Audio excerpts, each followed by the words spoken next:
오늘은 연중 제33주간 월요일입니다.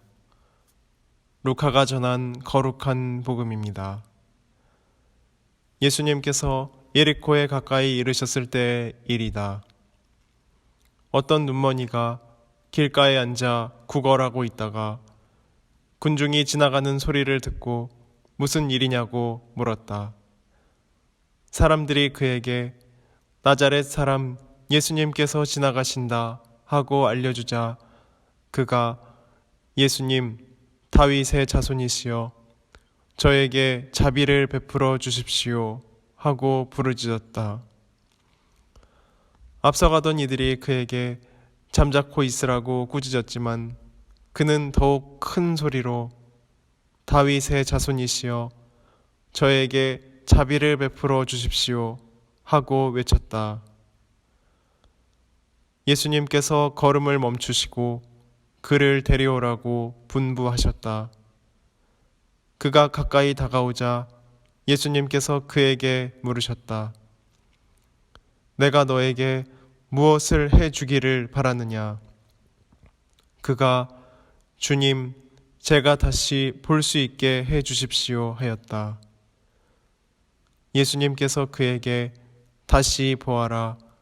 내 믿음이 너를 구원하였다 하고 이르시니 그가 즉시 다시 보게 되었다. 그는 하느님을 찬양하며 예수님을 따랐다. 군중도 모두 그것을 보고 하느님께 찬미를 드렸다. 주님의 말씀입니다. 그리스도님 찬미합니다. 찬미 예수님, 뉴욕에서 플로리다로 가는 버스가 있었습니다. 며칠을 가야 하는 긴 버스 여행입니다. 거기에 어떤 젊은이가 앉아 있었습니다. 보니까 별로 희망이 많지 않은 사람처럼 보였습니다. 옆에 있는 사람하고 가면서 이것저것 물어보다가 이제 긴 거리를 함께 가게 되니까 어디를 가느냐고 물어봤습니다. 그러니까 그 앉아 있는 사람이 이제 플로리다로 간다고 대답을 했습니다. 그래서 어떻게 뉴욕에 이제 가게 되었는지 이제 그 사정을 이제 이야기하는데, 자기가 사실 4년 전에 이제 잘못을 저질러 감옥에 갔는데 4년 감옥을 마치고 이제 내가 집으로 가는 길이라는 것입니다. 근데 감옥에 갈 때 내가 아내에게 이야기를 이제 했다고 합니다. 내가 멀리 어디로 가는데 몇 년 동안 이제 당분간 나를 보지 못할 것이다. 근데 만약에 나를 이제 기다린다면 기다려주면 좋고, 또 못 기다리고 나를 잊어버린다면 다른 데로 이제 시집을 가도 좋다. 그리고 중간에 편지 같은 것은 하지 않아도 된다고 이제 이야기했습니다. 이 사람이 감옥을 마치고 나서 사회 적응 이제 기간이 있었습니다. 보호 감찰 기간이라고 하죠. 이제 이것도 마치고 집으로 가기 전에 자기 아내에게 편지를 썼습니다. 내가 이제 고향으로 이제 돌아가는데 마지막으로 이제 고향 가기 전에 나를 받아들인다면, 내가 오는 것을 환영한다면 고향 집 앞에, 이제 자기 고향이 이제 잭슨빌인데 거기 참나무가 하나 있지 않느냐, 거기에 노란 리본을 달아놓으라고 이제 편지에 썼습니다. 그러면서 내가 보고 지나가다가 노란 리본이 있으면 당신이 나를 환영하는 것으로 알고 내가 이제 집으로 가겠다. 그러나 리본이 없으면 그냥 끝까지 버스를 타고 가겠다. 집으로 이제 들어가지 않겠다는 것입니다. 그래서 버스를 타고 가는데 사람들이 전부 다 이제 긴장이 되는 것입니다. 이게 나무에 리본이 이제 보이나 안 보이나 이제 쳐다보기 시작했습니다. 그러니까 며칠 같이 타다 보니까 모두가 이 소식을 알게 된 것입니다. 그래서 전부 다 창밖을 내다보는 것입니다. 리본이 있나 없나 하고.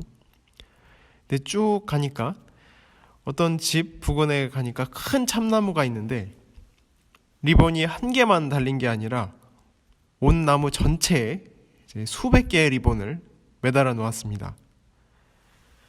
사람들이 이제 아주 놀래가지고 박수치고 노래 부르고 하는데 정작 이 사람은 조용히 있는 것입니다. 그 환영을 이제 리본 하나로 환영하는 것이 아니라 수백 개의 리본으로 환영하는 그 아내에게 정말로 감사를 드리며 그 집으로 가는 것입니다. 저는 가끔 이렇게 생각을 합니다. 우리가 세상을 살다 보면 큰 잘못을 할 때가 참 많습니다. 그렇지만 이제 죽고 나서 연옥에 가서 고생도 하고 나면 이제 천국으로 돌아가게 됩니다. 아마 이 아내가 수백 개의 리본을 가지고 남편을 반기는 것보다 주님은 더 이제 많은 리본을 달고 우리를 기다릴 것이다 라는 생각이 듭니다. 주님께서는 언제나 우리를 환영하며 기다리십니다. 이 남자가 버스에 앉아서 창밖을 내다보지도 못했습니다. 미안해서. 만약에 리본이 없으면 어떡하나. 없으면 그대로 그냥 통과해 가겠다. 얼마나 슬픈 이야기인지 모릅니다. 그러나 모든 것을 이해하고 용서해주는 그 아내보다 더 위대하게, 더 크게 주님은 우리를 환영해 주십니다. 오늘 복음에서 어떤 눈머니가 크게 소리를 외칩니다. 다윗의 자손이시여 저에게 자비를 베풀어 주십시오. 저에게 자비를 베풀어 주십시오. 그리고 주님께서는 그 소경의 눈을 뜨게 해주십니다. 다시 보아라. 내 믿음이 너를 구원하였다. 주님께서는 우리의 이제 가엾은 마음, 우리의 측은한 모습을 결코 외면하지 않는 분이십니다. 그래서 우리가 무슨 잘못이 있든 어떤 어려움에 있든 우리를 함께 돌보아 주시는 분이십니다. 군중은 모두 그것을 보고 하느님께 찬미를 드렸다고 합니다. 오늘 보여주시는 예수님 이런 모습이 하느님께 모두 찬미를 드리도록 우리의 마음을 열어주는 것입니다. 우리를 기다리시는 주님께 우리의 모든 것을 내어 맡기면서 그분께 나아가는 오늘 복된 하루 되셨으면 좋겠습니다. 아멘.